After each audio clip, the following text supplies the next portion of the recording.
All right, we are live.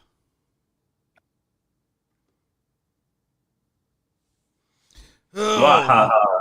we got some Spared technical moment. difficulties with Blood. I don't know if he'll hop in here in a bit, but He says he's getting signed in now. So I mean, it must have really been. Yeah, he had one of those serious crashes, man. yeah. So we'll give him a couple of minutes while we let people join in on the live Yeah, stream. yeah. Well, I won't go all in that subject. I'll just comment, like I said, that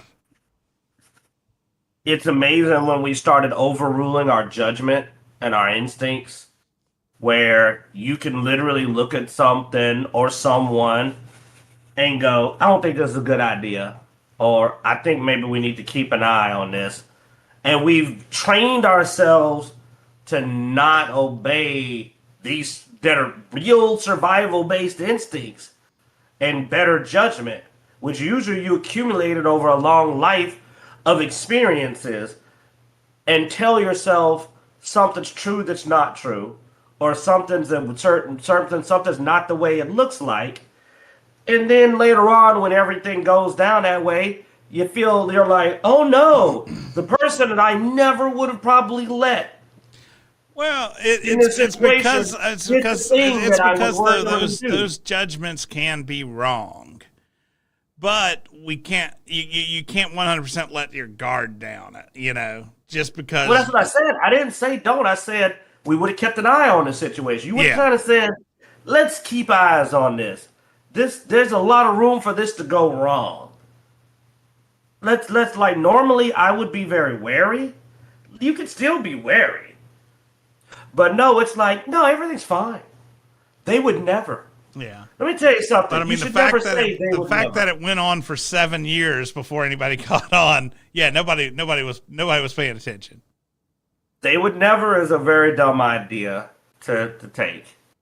I mean, look, man, not every guy walking around thugged out at night that I walk by is going to try to rob me. You know what I'm saying?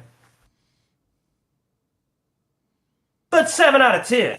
You know what I'm saying? And this is talking from a guy who's been out there and has been through all of that, including. But And I'm anyway, like, we'll talk about that at the end of the show. We'll leave that for the last little goodbye.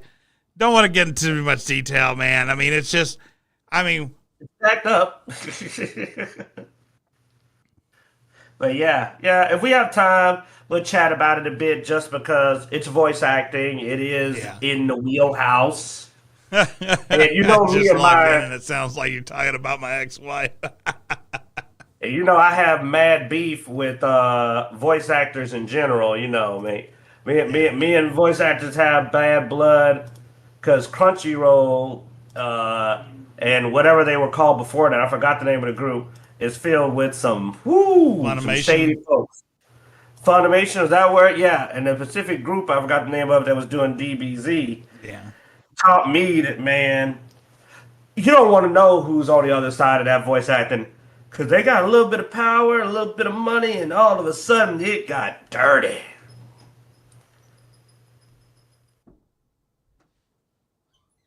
Okay, now it's just me. Well, that means finally we can really talk. Honestly, I don't know what the heck any of these guys. Oh, hey, how y'all doing? What's up? Yeah. Couldn't get your computer to work, Blood? No, I had to find it on my phone because Discord is locked up on Mac. Oh, wow. Oh man, that's okay. We get the ceiling fan halo for you, man. That's right. All right, well, let's go ahead and get... there you go. Just hang on, let me try to reconfigure my phone. This is absolutely is mind numbing stupid. No, that's not gonna work either. All right, whatever. Yeah, it's fine. It's fine. Yeah, we're professional here. So let's put everybody in VR and do an intro. I've often said this is not a professional operation. Anybody that believes so is well, then I got a bridge to sell you. Yeah. So I refuse to be professional. All right, let's get started. I'm Xenodamus. Welcome to Dicejunkies, and we have Q. and We got double stack Bloodaxe, and for those of you who don't get that reference, go back to Xbox. All right. So let's get started. They may have to do an age verification. Oh. Well, yeah, because when we used to play that game, my age verification was simply say, "Hey, say the words, I want a transformer." And if a squeaker responded with, "I want a transformer," they got kicked. If the response was, "Go screw yourself," you got to be able to play in my lobby. So that was my age verification. But I'm sure there's much more technical ways to do that nowadays. Dude, you don't know. Bloodaxe was one of the most vicious kicking suckers for every reason you can think of. Like, Blood would kick people, man. We didn't get a chance to find out. They come in and say, "Hey guys, blah blah blah," and Blood just be like, "I don't like his accent," and you're just like, "What? I don't like this voice. It's too annoying. I don't want to hear." Blood told me something about these English people he don't like. People from the UK. I don't know. I don't know if it's the UK. I just know that it was easy to get kicked and it was hard to get in the lobby. Well, there was two things. Number one, I didn't want to play with kids in my lobby because we said some pretty adult things. But number two, I had a vast Rolodex in my head of people I played with that were jackasses. And you screw up in my lobby, you're not coming back in again. I'm sorry. You got one chance. And he remembered. You Oh know, yeah. Chunks McGee will still not play with me on Gears anymore just because of what he said to you. Like the first couple of days you played Gears 5, what he said to you, which will not repeat on YouTube. I'm like, okay, you're permanently banned from all my games. So Bloodaxe was especially bad because he had been trying to get me to come play Gears 5, like to log in and play this shooter. So I said, okay, I didn't like the Gears before that, but I'll give it a try. I'm in a lobby trying to learn the game, and I get called something that you probably all could guess what I got called very shortly in. And everybody in the lobby froze because they go like, "Really, dude? First black guy joins the finally got a black guy in the lobby, and you just pop off." And man, he was gone. And I was like, I was just like, wow, that didn't take long. Because Bloodaxe even knows. I told him, I said, well, you know, I don't like playing a lot of online games with randos, especially with mics. It's because I kind of get tired of getting, And he was just like, "Oh man, we don't do that in Gears 5." And I haven't heard it since, but you have. I haven't either. The funny part is I haven't either, but it was just the likelihood of like my second or third day of playing, and one of your people you knew just bust out. I think I got the wrong. I picked up a gun he wanted or something, and it was just bleep, and everybody was just like, "Oh, does he know? He doesn't know about Q." I think because I don't think he knew, because he was like, "What?" Like I don't think he knew. You know what I mean? So that was funny. Do you know how many people have tested us and tried to basically drive a wedge between, pick me or him? Like, I'm going my boy every time. I don't care who you are. We jumped a bunch of lobbies, man, where they're just like, "Nah, man, you can play, but he can't play," or vice versa. And it's like, "All right, man, bye." Click, gone. Yeah, we pull up on Melissa McConaughey and say peace. So. Alrighty then. Now, on that note, speaking of playing multiplayer games and co-op and so forth, that game that was coming up soon that we thought we were going to play has gotten delayed. Weeks before release, Dying Light the Beast has been delayed. It is now supposed to release on September 19th. Yeah, that was a bad pushback for me too, because we've already scoured Grounded 2. We got some missions to complete, but I think we got an alternate ending to the first chapter because we're crazy like that. We'll talk about it a little more later. Yeah, but, we got a section for it. But yeah, we're crazy. But no, this was the game that was gonna land just right about the time that Bloodaxe is gonna have a hard time getting me on Grounded 2 again. Yeah, it was going to be about the time that I was going to go, I'm waiting for an update, Bloodaxe. I'm burnt out, and now it's pushed back. So now I'm like, guess I'll try to get better at Switch Axe on Monster Hunter. Then I went and played that, and I said, nah, this is still kind of dull right now. So I don't know what to play, man. I'm in a dry spot. I'm just like, eh. Yeah, I don't know, dude. Like this was supposed to give us some time to let Borderlands 4 bake a little, because none of us are really sure about Borderlands 4. This was going to hit before Borderlands 4, so we were going to let Borderlands 4 bake. Now it's going to be like a week after Borderlands 4, so I don't know, man. I mean, I want to let Borderlands 4 bake, but I'm also itching to play something different in co-op. I was going to be messing some zombies up, man. I was waiting for y'all to log in and go like, dude, what level is your Kyle Crane? And I'm just like, look, man, it's off last night. You know what I'm saying?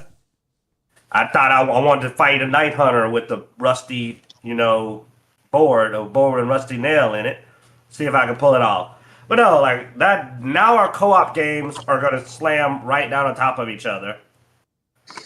And like you said, Borderlands is going to be sitting there and we're all going to be looking at it like, maybe? But I really do want to let it cook because, one, Borderlands 3 came out an absolute mess. And two, I will never stop mentioning Tiny Tina's Wonderland. Because that is the most hostile game, I think. Well, I don't know, Avowed. Oh, Dragon Age Veilguard. Darn.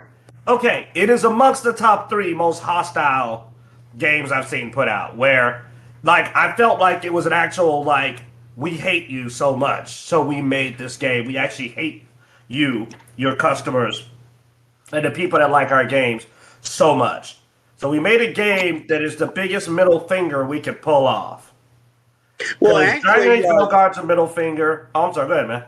Well, Wonderlands is the main reason now that I'm very particular about not having 100% buy-in on certain games, because many Borderlands content comes out, we're going to pre-order it and have it. But because of what they did with that, now I'm curious about or suspicious about everything that comes out. So thanks, Gearbox. Yeah, we only didn't get Borderlands 3 on release because it was on Epic. And we got our standards. You know what I'm saying? I don't care how well they're doing. The exclusivity kept me from buying it for PC. And then Bloodaxe is an Xbox guy. And honestly, I got so annoyed about the exclusivity, I only bought it because when Bloodaxe called me, it was half off. He literally said, dude, it's half off. And I went, all right, I'll get a Borderlands game for half off. Before Tiny Tina's Wonderland. Now, even half off is too much for that game. Well, I mean, speaking of standards and everything, I mean, here we've had another franchise that started with some pretty high standards, sort of dropped off, but supposedly is coming back to pick up where it left off 15 years ago, and that's Darksiders 4. Darksiders 4 Finally, dropped a teaser for its game and says it will start where the original game left off after 15 years. Yeah, this one, so for those of you that don't know, I pre-ordered Darksiders 1 in 2008. It didn't release till 2010. That's how much I really wanted to play this game. And Q and Zeno, who came to the house yesterday, and thanks for the visit, guys. I really needed to pick me up. They saw all my Darksiders gear and collectibles. I was like, oh, you like Darksiders? Like, yeah, I like Darksiders. And this one, finally, we're going to be able to have 4-player co-op with each of the 4 horsemen, and I am so stoked. So either we've got to find a 4th player who doesn't mind playing Fury, or we're going to have to buy a copy for our girl Vixen so she can play Fury, and the rest of us can play with the other horsemen. But I already got dibs on War. I will physically fight Xeno for War if it comes down to it. We'll see how it goes. But no, I mean, we had Darksiders Genesis, which was supposed to promise us, 4-man Darksiders, but it was a different game. It was not Darksiders, And I also think it only went up to 2. No, it was more kind of like Diablo Light. Yeah. And I played it and 100%ed it, and I got the enjoyment of a free game out of it. But it was one of those games like, Q isn't going to like this. Zeno isn't going to play it. I'm going to just go ahead and finish wrapping it up. And then by the time Q's like, okay, let's play it, like, I've already installed it. But this is going back to the third-person view, and it's supposed to take place right after Darksiders 1. So no more prequels and all the other stuff or the things that are coexisting at the same time. It's supposed to be a true sequel to the first game. So I'm really kind of curious to what's going to happen with the Dark Council and all those types of things. But, I'll say, all three of the games have played different. So each of the horsemen have had their unique fighting styles. And so I really hope that, they continue with the same mindset with the way they've made the first three games. Because, the way War plays versus Death versus Fury, they were all fun in their own right. But being able to play with my friends in a game that I really enjoy in a post-apocalyptic setting, that is just badass. So I am super, super excited. The only thing is I hope to God that we don't have to have one of these games where you have to have 4 players and they start dropping in randos into our lobbies. It doesn't sound like it from some of the stuff I read, because they did mention, I think, 2-player couch co-op as one of the options that they were going to have. So that, now to me, that's going to be interesting too. Couch co-op. I mean, that's something you don't get a lot these days anymore. And so if that's true, that may actually bring in some players as well. And then depending on my situation, hell, we might get Mrs. Bloodaxe to play as Fury. Yeah. I can't believe when they put out a game many years ago, 15 years ago, and me and Bloodaxe talked about it. He said, they have a game about the 4 horsemen. And I went, awesome, I want to play Death. And he was like, I guess I'll be War. I was like, okay. Then we found out the first game was single player. I said, okay, now I'm pissed. Then they made the second game, and it had Death in it, but it was single player again. And I got so mad I didn't play it, because I wanted to play it with Bloodaxe, and I was still pissed about the first game being single player. And then the second game's out, and it's single player. And I'm like, are we going to play the 4 horsemen to play together? Then what is it, Genesis or whatever, and it's like, or Strife, whichever one came out next. But either way, then finally they go, well, one of them, Genesis, goes, we're co-op, cool. We're not the action game anymore, we're stupid Diablo. And by then, I did not play Diablo games at all. Yeah. I started on what, Diablo 4? It was like my first Diablo, was like I was a Diablo guy. No, 3. And on top of that, they didn't have the Grim Reaper. And they had War. They had War for Bloodaxe, but they had Strife. And I'm like, well, that's Xeno. It's a gunman, gunslinger, tearing them up with the badass Hell 6 shooters or something. Okay, but give me my scythe. So finally, supposedly, we're gonna get co-op Darksiders. Now at this point, it ain't even a sequel. It does say they are returning to the franchise's third-person perspective. So, and the fast-paced and visceral. So it should be what we're expecting. But I mean, 15 years? At this point, I don't even consider it a sequel. I consider it literally a new game, practically, that's based on that. Because, I mean, 15 flipping years? Can you call something a sequel after 15 years? It better not play like the first game exactly. That was 15 years ago. It better play better. I mean, you know what I'm saying? It better be an improvement. How long was it since Baldur's Gate 2 and Baldur's Gate 3? Longer than that. Elder Scrolls. How long has it been since Elder Scrolls Skyrim? No, don't worry. Elder Scrolls 6 will play just like Skyrim. So, you played Starfield. It was Fallout in space, except not as charming, fun, interesting, detailed. Okay, it wasn't Fallout in space. That's an insult to Fallout.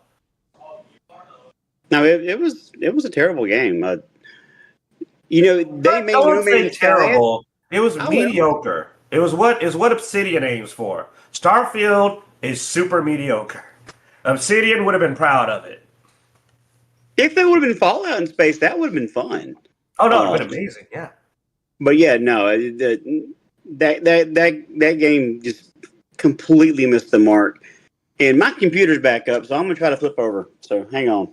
Imagine the concept of Death Claws managed to get onto other planets and start warring with the indigenous life. And on some planets, they become the dominant predators, but maybe on other planets, there's actually predators that can fight off the Death Claws. So now you have different environments based on that because, oh, well, they introduced Death Claws to this planet, but it turns out the giant murder scorpions weren't impressed. Just that's Fallout style humor. That's the kind of stuff. One planet might have got taken over by rad roaches. Just rad roaches. The whole planet's been gone. And that planet would freak me out to go to because, God, I already hate rad roaches, and I hate rad roaches, and Grounded 2's roaches are equally gross. But it would have been an interesting concept. Like they do the vaults. They could have took the concept of the unique vault. In fact, that's what would have happened. I don't. What would vault? What I don't would even vault know what you're rambling on about right now. Fallout 4. Okay, well, yeah. I don't know how you got on the Fallout 4 from Darksiders. We got onto it from Starfield. Keep up. Old man Xeno. Why were we talking about Starfield? Talking about how bad it was. Fallout in space. Yeah.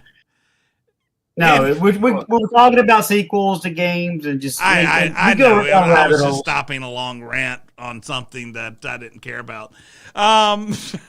But speaking of long rants on things that I don't care about, Grounded 2, what do you guys think? You cannot care about it, but I have had a blast. It's been very therapeutic, and no, dude, I've watched you and Q for a little bit. Yeah, look like you're having tons of fun. It's just not my type of game, but yeah, I am interested in how it plays though, and what you guys think about it. Right. So the fact that we're psychopaths and we did like one story mission, which was like analyze something or analyze grass seeds, but we didn't do anything else story wise. And now that we went and did all the side stuff, we actually accidentally completed the what's been built, and now we're going back through. They're like, "Oh, go do this. We already did that." She goes, "You did? Did you kill her?" So it's funny the dialogue we're getting is because the whole time was, "You're not supposed to be here. You're not supposed to be here." The sheer size of the park is as big as the entire finished game was for the first game. The content is not nearly as developed, which we kind of expect for a pre-release. But it's very nostalgic. My biggest complaint that I have is the stability. It is playing by myself, it is super, super unstable. And I think some of it has to do with the shared worlds because I don't do anything solo or local. Everything I do is on our shared world together with me, my son, and Q. And I'll load up, I'll play for 5 minutes, it'll crash, and I'll load up again, play for 5 minutes, it'll crash, then be fine for a couple hours. So the stability is a huge problem in my opinion. But the difficulty in these different biomes sways wildly. So you really do need to prepare for certain things. And even when you're prepared, you may not be prepared enough because we've had several situations where like, yeah, we need to come back when we actually get better stuff. But the different move sets for the enemies, the fact they can block, but I was disappointed not having zip lines, but I was pleasantly surprised how much I've enjoyed the buggy system. There's still some hiccups with it. You can't heal while you're riding your buggy. Q had a great idea to where, and once they opened up the Discord to be able to submit suggestions, is being able to place your torch on your buggy so you can fight while you're in caves and stuff or at night. I think it would be a phenomenal idea. Me and Bloodaxe tend to use two-handed weapons. and your buggy's right there, usually with you. And man, the ant would go up, especially because it could fit in a lot of the tunnels massively. If you could have, especially the ant, the boom, torch. And there's literally a part looks like no, there's a little carry handle on the side. But to comment on the game, here's a person who likes the game but is not as big a fan as Bloodaxe's point of view. They absolutely nail environment. Like, I feel like I'm in a Saturday morning cartoon. I feel like I'm 12 again. I feel like Honey, I Shrunk the Kids or other people getting shrinked and going on these epic adventures. It's amazing. We spent almost an hour exploring the picnic table and just going under it and over it. And then sometimes we'll literally, like, he commented, he'll go, man, come look at this. I'll say, come look at this. And the view is just incredible. You're just like, this is really cool. This is what impressed you when you saw it, Son Kid. It is a excellent execution of atmosphere, mood, music. I love the sounds. I love the music, the background music, the combat music. They catch all of that. Gameplay wise, it's all right. Does it play crisp? Does it play super tight? Does stuff clip through things? So you don't play it if you're wanting to play that high tier combat. No. It's the combat's enough. It's a survival game. It's about survival game tier combat. But atmosphere, no other game that I played for a survival game yet. I'm hoping Light No Fire will be the exception.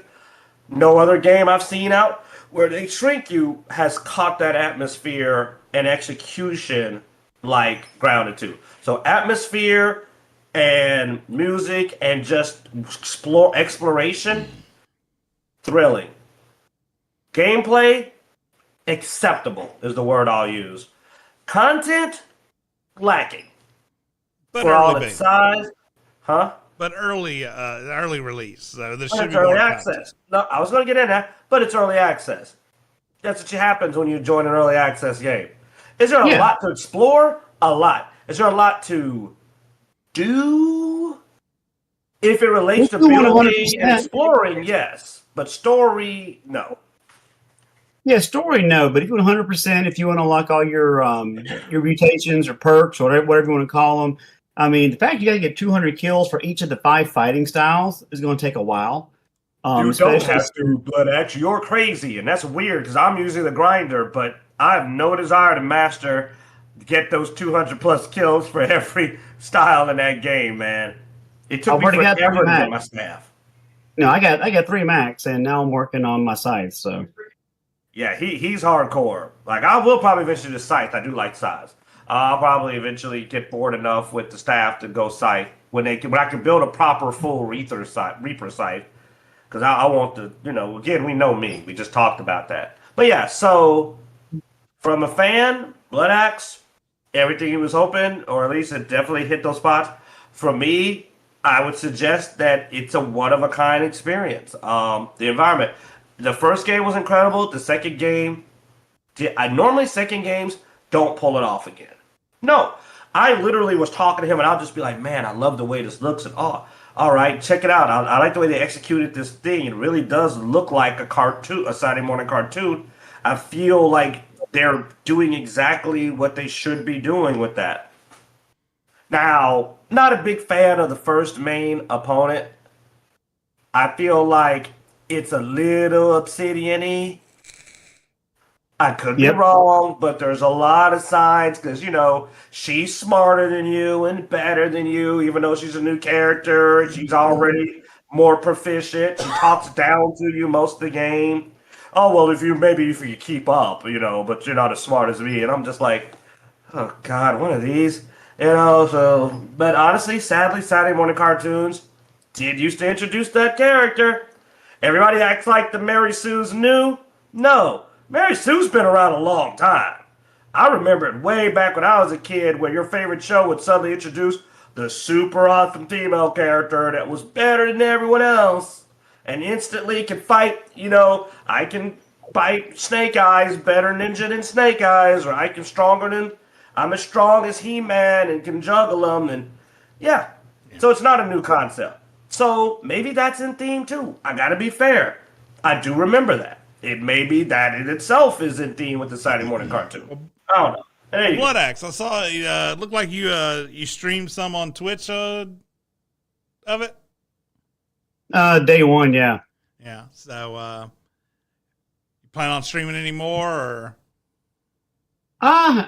I think as we get more updates, I probably will, because unless people just want to watch me build, run around the backyard and kill things. yeah.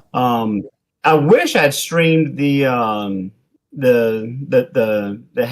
maze that we had to go through, and the fact that like every time we would get to a new area, like, you know, you're not supposed to be here. I haven't invited you yet, and well, that would have been spoilers. That would have been a lot of spoilers because that's probably the big story mystery. Yeah, I mean, all that to say, just if you do stream anymore, awesome. People, be sure to subscribe to our Twitch account at Twitch/Dicejunkies, and that way you'll get notifications if Bloodaxe goes live again with any more of the Grounded 2 early start. You know what, Bloodaxe? Here's what we do. We can stream the boss fights that aren't, you know, like the bug boss fights. Like if they ever, when the tarantula hits. The boss fights are fun. Yeah, the boss fights are fun, and they do have a lot of different mini bosses, whether it be like super versions of the mantis or the scorpion or the roach queen. So those are kind of like, if you play the first game, kind of like the termite king, to where they're tougher, but they're not super overpowered. Yeah. The only one that does anything special is actually the Roach Queen. She has a ground slam that I still haven't figured out how to dodge or parry or avoid. You haven't been able to parry it? I parried it. The Cockroach Queen slam? Yeah. Maybe it's because I played so much Monster Hunter, but man, that's just Duna, man. Yeah. But I mean, there's still things I'm missing. There's still some collectibles I haven't found, and there's a couple of the milk molars I haven't found yet. But the fact that we finally got to where we can get far enough in the story, where we can actually bought the ping upgrade, those no one that's close by. I'll go and finish finding all the other stuff. But yeah, it's crazy too. Turns out that the resource scanner, we got all our resources and put our stuff together and built our high-tier equipment without the resource scanner, including beating the character, the enemy. And then we go back and say, man, I think we should finally do like the first quest. We're probably going to get attacked. He builds it when I'm on the other side of the map and goes, oh no, I'm being attacked. And I was like, I said that. But after that, resource scanner. And we're like, we really should start doing some story stuff before we get started. Like, we did all of this we were walking blind throughout the game, man. Well, yeah, I'll look forward to seeing some more on that. But hey, speaking of attacks, have you seen where Sony has had to attack Tencent over a Horizon lookalike? No, it's not just a lookalike. So Sony Entertainment has filed a lawsuit against Tencent over its upcoming game, Light of Mortaram, with Sony saying that it is a slavish clone of Horizon series. Basically, they're asking for damages of up to $150,000 for each separate work in the Horizon franchise that is infringed, and for Tencent to deliver products and marketing materials bearing what it claims to be prohibited marks so the Sony team can destroy them. All I can say is that I don't remember if it was on a show. Me and Zeno were trying to re-jog my memory, but I had a conversation about this game, I know, because I saw it. And especially they mentioned the bull in here. There's a bull, mechanical bull, that literally down to the yellow tip horns, because I remember seeing a fight and everything and going, wow, is that a Horizon Zero Dawn? But that's not Alloy. That's not the main character. And but I said, no, it's got to be, though, because I know that boss. Like, I know, because I don't own a Sony, but I keep up with games. I've watched playthroughs. I know the bosses. And it's just straight up like was one of the bosses ripped right out of the game. And I remember thinking, hey man, I told somebody this is a Horizon Zero Dawn knockoff. I said that back when it showed as a trailer. In fact, I'm almost sure we covered it. It was one of the show expos or something I think showed the game. Well, turns out the part that Zeno was going to let me tell you was Sony also says that they were contacted by Tencent. Oh, yeah. And asked if they could use the license to make a Horizon Zero Dawn game. Sony said no, and then... So that really supports that they just said, we'll make it anyway. And no, there's definitely a lot of elements. I mean, going through this trailer, man, there's definitely a lot of elements there. I am shocked that they thought they could get away with it. They're terraformers, even like in the game. The machine's purpose is each one is a type of terraformer. That's really specific to the Horizon Zero Dawn concept to go, they're machines, but they're designed like animals, but they're terraformers. I think that's kind of specific enough to go, all right. You guys just decided you're going to make a game anyway, because we know China don't give a flip about copyrights. Never have.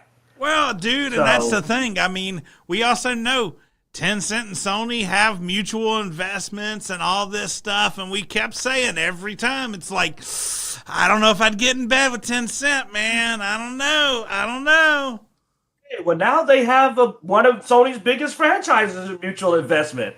They both have a Horizon Zero Dawn game. Yeah. I mean, dude, I am shocked. I really, well, I'm not really that shocked.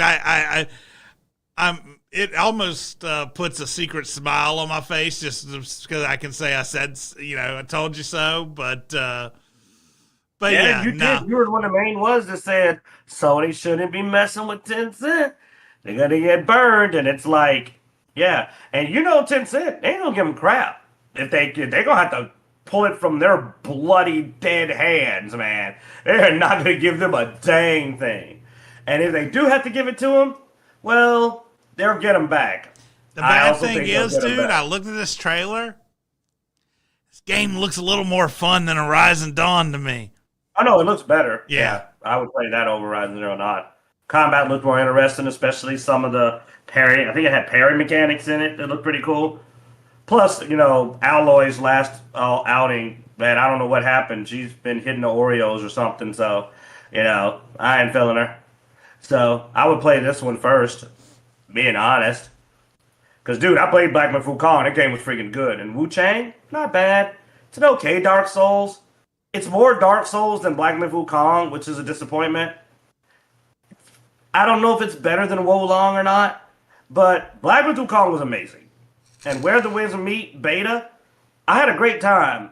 Even though there were some issues, I still had a great time. And from what I can tell, Derek and Zeno also. Technically, dude, your comment about it being similar could be one of the one of the things that Sony's using, because it did say that Sony brought up that Tencent's copying of Horizon is so blatant that the public has described it as crazy, insane, and shameless. Oh no, dude! All right, dude. I'm not a monster. I don't like Sony. They ripped off Sony. I'm just laughing because like you said, I don't think Tencent gives a flip. They went to them and said, "Can we use your license?" Sony said no, and they said, "Okay," and they did it anyway. That's like going, "Hey, we want to make an Assassin's Creed game." Nah, man, get you Assassin's Creed. All right, well, these dudes with white cloaks in our game that are the secret order of assassins have a blade, you know what I'm saying, as well. Yeah, but it's not Assassin's Creed. It's Hitman's Promise. You know what I'm saying? Let's go. Just blatant. It's really blatant. This ain't like Power Word and Pokemon. This is Horizon Dawn, Zero Dawn, and Chinese Horizon Zero Dawn. That is what it is. Like, that game should just be called Chinese Horizon. I don't even know its name. It looks so much like Horizon Zero Dawn, it's just the Chinese Horizon Zero Dawn to me. I don't know the game's name. I can name the other games. I don't know its name. But yeah. But yeah, other than Sony upsetting you, Michael says Sony upset him today in the chat room. What about UK? Age verification now mandatory for Xbox accounts in the UK. Speaking of having to, if you don't verify your age in the UK coming up, you will have to, you won't have access to multiplayer and other social features. Hey, and I find this completely unacceptable. You're telling me I have to buy a copy of Death Stranding 2? Yes, so Explain supposedly one of the verification methods is a form of age estimation in which they use like a video of you, live video, and it looks at your face and it goes, yeah, you're old enough. It can be gotten around by using Death Stranding 2's photo mode, in which you can manipulate the character to do the live commands. Yeah, when they're telling you to like, hey, look this way, that way. Yeah. And I just said, and this is why it's pointless. It's like, okay, I almost got super political there. Okay, won't do that. All I'm saying is that criminals will find a way. People that want to do it will get around it. So the law only affects people willing to obey it.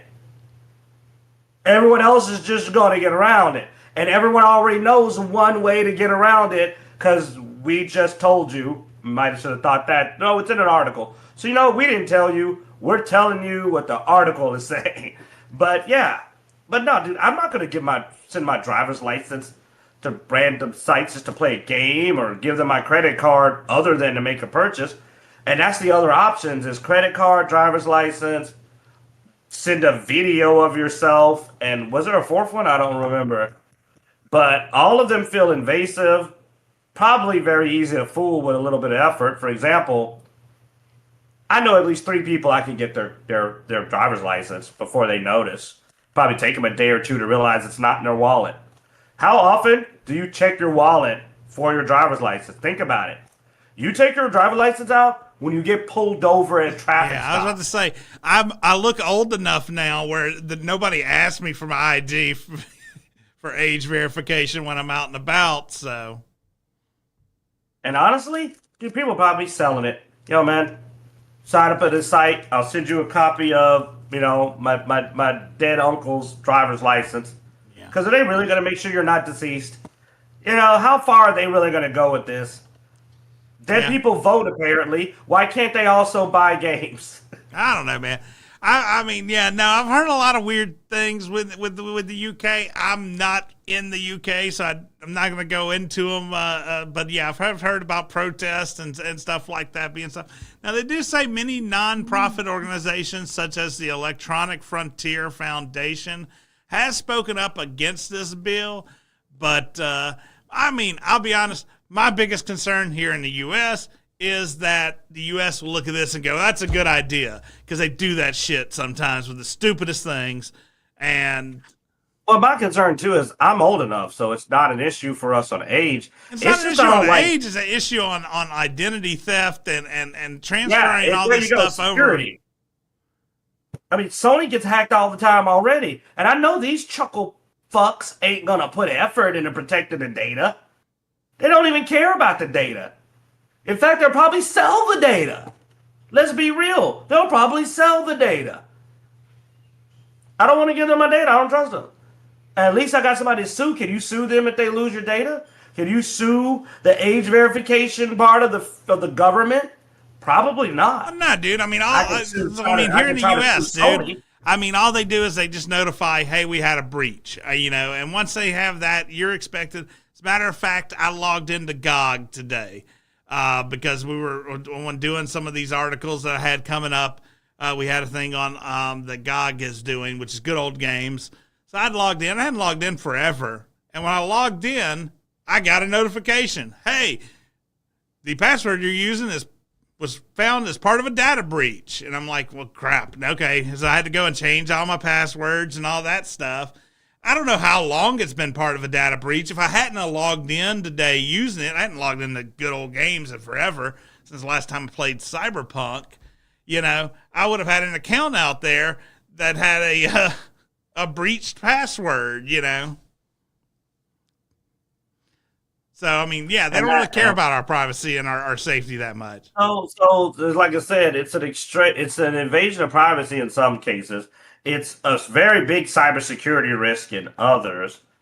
It's like, my kid plays Roblox. Apparently, Roblox, I think, may be one of the ones that in the UK at least, it's got that going. And I'm like, we're not going to put that information in. So it's got to stop playing. So I'm like, no, they're not getting my cards. Hell no. Because we don't buy anything in Roblox, so they don't have any data, personal data. I'm not going to give them personal data just to play their stupid games. So honestly, the good news is that I don't know how long it'll last, because it probably will make some people just refuse to purchase and engage. And man, you can protest all you want, but money speaks. Lose business and see how that works. Have the age verification, have people. I've went to sites that ask me too many questions where it's just like, oh, okay. They want me to sign up to get in. Sure. But then they're like, what's your date of birth and where were you born and your mother's maiden name? And I'm just like, all right, screw that. I'm not giving you that. And they lost a customer. They lost an interaction. I just go, nah, I'll go check out another site that's just like, hey, come up with a username and a password. Okay.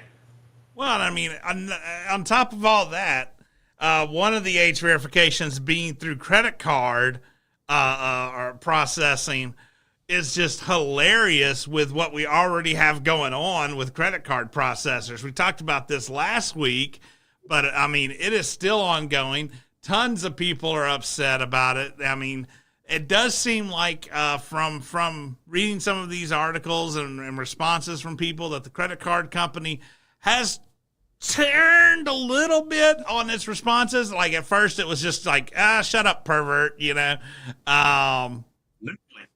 But now they are starting to go, okay, well, we're trying to just do what the law says. And it's like, well, you're going beyond the law. So let's talk about this. And there do seem to be a conversation starting to happen. So the activist group Collective Shout is the one that pushed the credit card companies to do all this and other payment processors.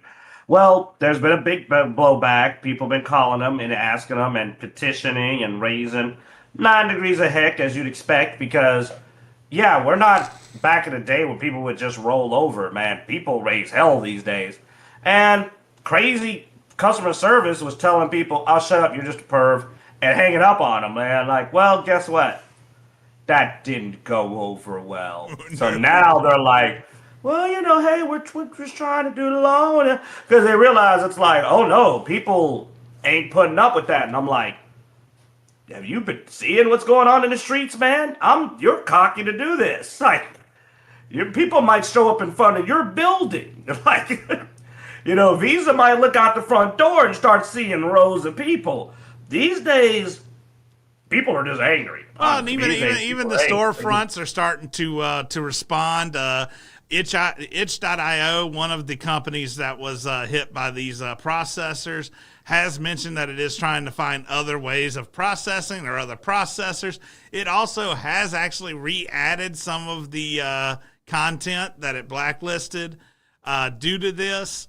So it does seem like some of them are starting to hit back. On top of that, good old games, which I was mentioning earlier, went so far as to go, oh, well, we're so against this. We're going to take 13 of some of our top adult games, and we're going to just put them up here for free, and have and then be like, okay, if you claim these games, be sure to post against these processors at the same time. So, I mean, I think it has about 6.5 hours left on their little anti-censorship free adult games. So my joke about that was, I said, well, I mean, You don't have to worry about payment processors if it's free. Yeah. I mean, So one of that's the the way to get games around it. Start giving it being away. Honey Pop, in which we constantly do sort of make fun of one of our friends for playing. So That sucker, he paid for his copy. Oh. But no, I mean, and that's what we were saying, and then we'll jump. I don't want to lose Bloodaxe, and I said, oh, this topic's boring to him because it's just stupid. It's age verification. It's dumb. But, I mean, age verification is valid to me, honestly, to a degree. But already it's in places where I'm going, why does that need age verification? Like, there are spots, yeah. I believe adult sites, age verification, all right. You know what I'm saying? But I mean, that's the thing with this. Even this, I mean, Steam has age verification, GOG has age verification. They know if you can buy these adult games or not. It's the processors. This is even worse than the age verification to me, because the processor are going, no, we're taking a stand against something that is completely legal. And here's the argument I saw. I was checking out Asmongold. I've got to do it because you can't stand his voice long enough to listen to him for 10 seconds. And one of the comments that somebody made is they tried to compare what the MasterCard are doing. They're like, well, they're a private business. It's just like when that one company refused to make a particular wedding cake. And I'm like, no, it's not. Because you know why? Because that's one wedding cake company. They can still have their wedding, and they can still go get a cake somewhere else. The payment processors aren't going, we're not going to process payments for these adult games. They're saying, we're not going to process payments for your company if these games even exist on your list. That's vastly different from them going, we're only going to process payments for games for 16 and under. Like anything that's rated 18 and up, we're not going to process it. I would go, that's messed up, but I mean, they're not sabotaging Steam. They're not threatening for Steam to not be able to sell stuff. But no, they're actually telling the company what they can and can't do, which be like the K company looking at the particular couple trying to get married and going, you can't get married. That's really, and I'm just getting tired of this bad faith argument where it's like, those are not comparable. Because they're manipulating Itch.io by telling Itch.io, pull down all these games. No, we're not saying we won't process this list of games. We're saying you can't sell them to anyone in any form at all. Or we're going to essentially put you out of business. This is a big issue. I'm only doing this because I need people to understand he's right. What the payment processors are doing is vastly aggressive and inappropriate, because it quite literally is them threatening to drive companies out of business unless they follow their point of view and deals, because these companies were already obeying the law, right, Zeno? They were obeying the law. Yeah, no, they were within legal terms. Yes. Yeah, this is the opinion of these companies being used, and here's why that bothers me, because it's like I always said. Look, man, when you grow up, you're black, you always go, what if we're next? Okay, that's what when we see stuff, the smart ones among us go, we need to stand up, because next time it can be, we don't want to sell products created by these people, certain people. Sorry, it's where you live. You live on the edge of the razor. So I'm always going to fight against this, because I go, what if we're next? That's just me. Treat people like you want to be treated. Well, speaking of legal blades and edges there, we do have something we hadn't talked about in a while, and that was that Epic and Google battle over the Google Store. And apparently Epic has just won its Google lawsuit again, and the Android may never be the same. Basically saying, and this is something I'm torn on this one, because I get the... It becomes a usability versus, closed environment versus open environment, which, it opens a lot of doorways to a lot of unhealthy practices, where I get, yes, there could be monopoly implications. At the same time, I think this damages the user. So it's one that's just it's hard to tell. You know what if you have an opinion on the Epic and Google and Apple lawsuits, please let us know what you think in the chat.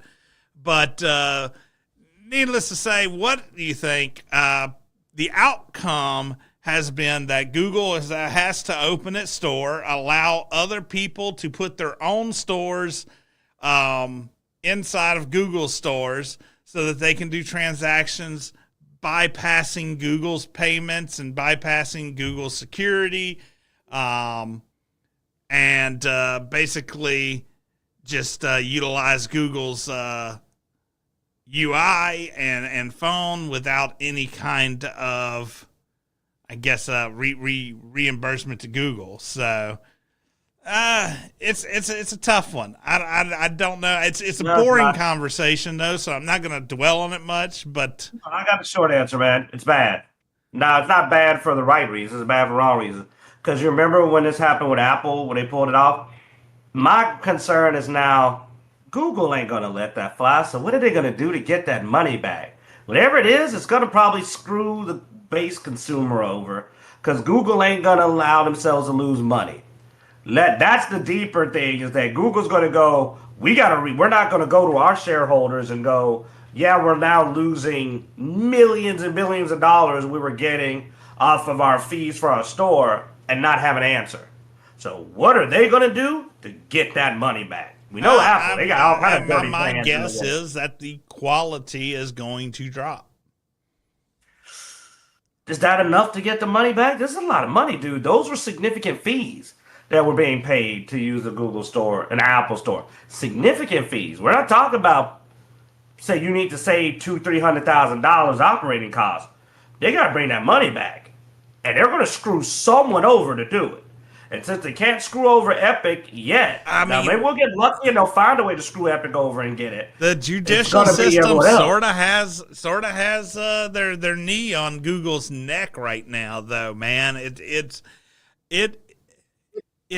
hurts on the fact of here you have a company, they put in the effort, they put in the money, they built up their system, they built their system up to be popular and to have a demand. And then somebody else wanted a piece of the cut, and they got it. And so I think that hurts. That's going to hurt innovation, or either direct innovation to yes. How can I make money and screw over people that these other people can't touch? Like you said, what will they do? I don't know. But notice we all got to agree they're going to do something. Well, yeah, I mean, Google long has gone away from the do not be evil of the past. You know, it is, as much as I utilize Google's services, quite a few of them, I'm not gullible to think that they won't screw me if they think they can make an extra buck. And when their dollar, bottom line is hit, I do definitely believe they're going to look for a way to get that money back, and I don't believe it's probably going to be in my interest. Do you think they may throttle the speed for non-Google store services? Oh no, that would get them blasted, man. Quick legally. Yeah. When net neutrality went out the window a couple of years ago, that's something that has been a concern of mine. I don't know. They could do it a different way by going, well, for Google Store apps, we now have this premium. And that speed's good. But when this is the base speed, everybody's on the base speed that doesn't have Google Premium Plus Ultra Max. Yeah, now that's something they could do. That could be that they have some kind of new service you're required to subscribe to get to some things. Yeah, I don't know, man. It's busted Google and Android open for third parties, and I don't know how this is going to affect everything, but it's something to keep an eye out on, especially for people who are interested in mobile gaming and mobile accounts. And if your kids have accounts, I don't know. I mean, when it says that they have to have access to the innards of Android, does that mean that if I have my Google Pay with my credit card, is these new third-party stores going to be able to hook into my Google Pay? And then it's like, okay, well, that brings a question with people with kids who sort of monitor that. If it's not going through Google Store, which is where what a lot of the pay monitoring goes through, is it going to allow loopholes for kids to get into things that they shouldn't get into because they downloaded a third-party store and now they're actually bypassing the Google's age restrictions and stuff like that? Or like I said, fries their phone, and then Google won't even honor the warranty at that point if you fry their phone through a third-party store. Well, no, that's the thing, and they won't honor the payment protection. As far as the phone, it shouldn't necessarily affect the phone as much as it will your money and your payment protection. And there is a security feature part to them being exclusive. And when you open up the third party, people are also way more vulnerable because guess what? There's going to be a bunch of third party groups that are not going to be legit, that are going to pop up and try to trick people. Download our store. All our apps on our store are free. Well, we get calls constantly. They still have scam calls happening nonstop. Yeah. So you don't think that now Google Store may be flooded with scam third-party stores? Yeah, third-party stores. And they've been forced to do it. And when it blows up in their face and finally something changes, when they go, oh, maybe we shouldn't have done that, too late. A bunch of people lost their money, and now people are flipping out and they're pissed off. And the most important thing is we just need to remember that Dicejunkies' job is when all this happens, we need to make sure everybody remembers to blame Epic. You just need to make sure it all goes back around to Epic and go, yeah, that's messed up. It's Epic's fault. Don't forget who did it. Epic. Oh. All right. My war is unending. What's that? You know this. I said my war is unending. Yes, I know. Well, next up, I'm sorry, don't have a transition for this one, but we can bring Bloodaxe maybe back into the conversation a little bit, and that is Fantastic Four suffers a large box office drop. They expected around a 55 to 60% box office drop, and it went all the way to a 66% box office drop. So a significantly larger box office drop. Now, they do say they still think it will make money, but now they're like, it's not going to make much. Because I remember we talked about this last week, and I said if it hit between 40 and 50, that would be, looking good for Fantastic Four. But looks like everyone who was interested went and saw it the first weekend, and now nobody really cares. So the fact that this sprouting legs and keeping up with Superman is probably not going to happen. Even though I've heard the movie is okay versus Superman is pretty good. But in all honesty, the Fantastic Four's power sets aren't really super interesting. And Pedro Pascal, either you really, really like him as an actor or you really, really hate him as an actor. He's very polarizing. And I think more people dislike him more than they like him. I know I won't go watch a movie with him in it. So, this is kind of par. I was surprised how well it did the opening weekend, but now it's hitting the stride that I was kind of expecting when the movie was announced. So, this is not a big surprise, but what is kind of surprising is that the Naked Gun isn't really doing as well as I thought it would either. I thought that would do better than what it has this weekend, and it really kind of petered out a little bit because everyone likes Liam Neeson.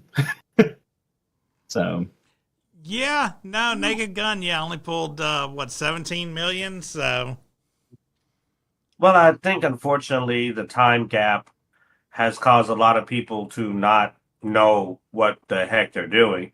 And come on, man, Leslie Olsen was really a one of a kind guy. It's hard to see anyone else as the Drebin. It is. It is like you're asking a lot, man.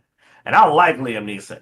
And the concept of the movie seems like it would be something I would normally watch because I've watched the scary movies and other spoof movies, as awful as they are. We watch them usually as bad movies.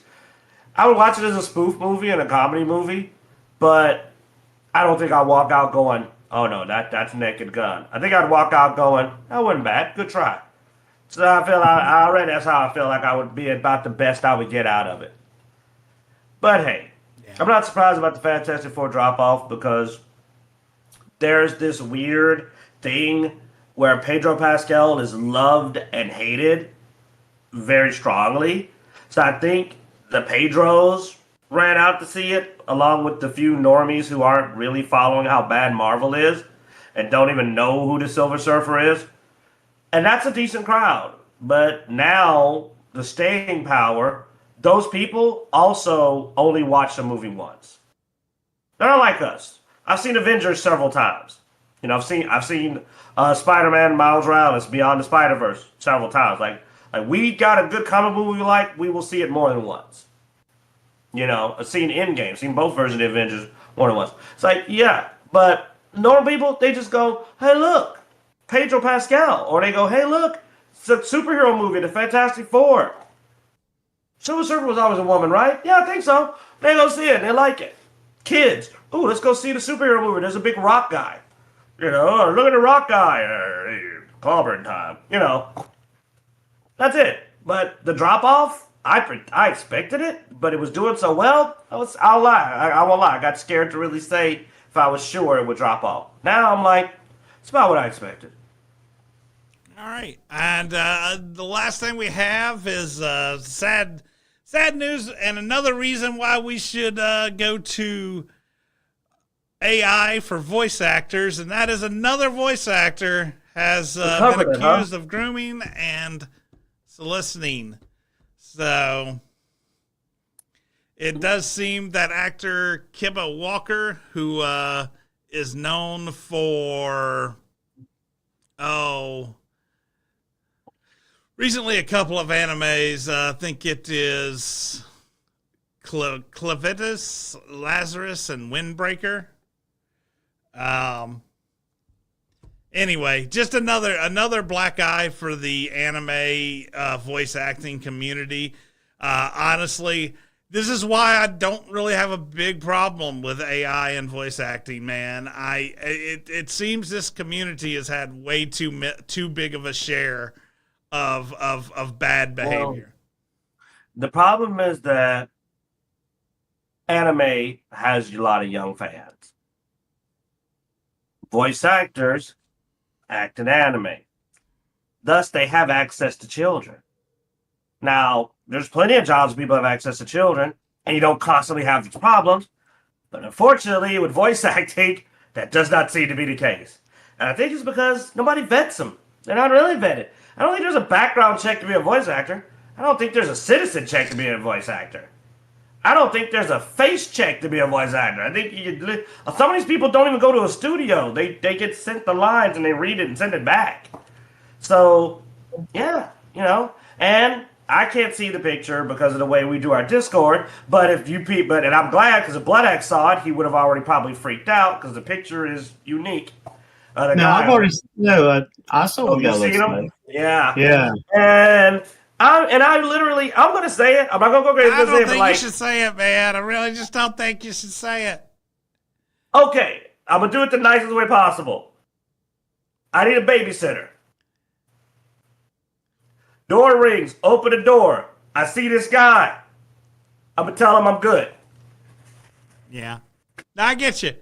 But yeah, nah, man, it's sad to hear. And like I said, this is why you should. I don't know why we glorify somebody who does voice acting for a translation anyway.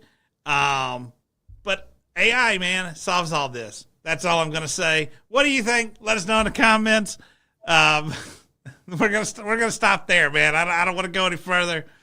We only cover it because we've covered people who've been accused that in the past and drama that's going on in the voice actor, and it just seems like it keeps piling up.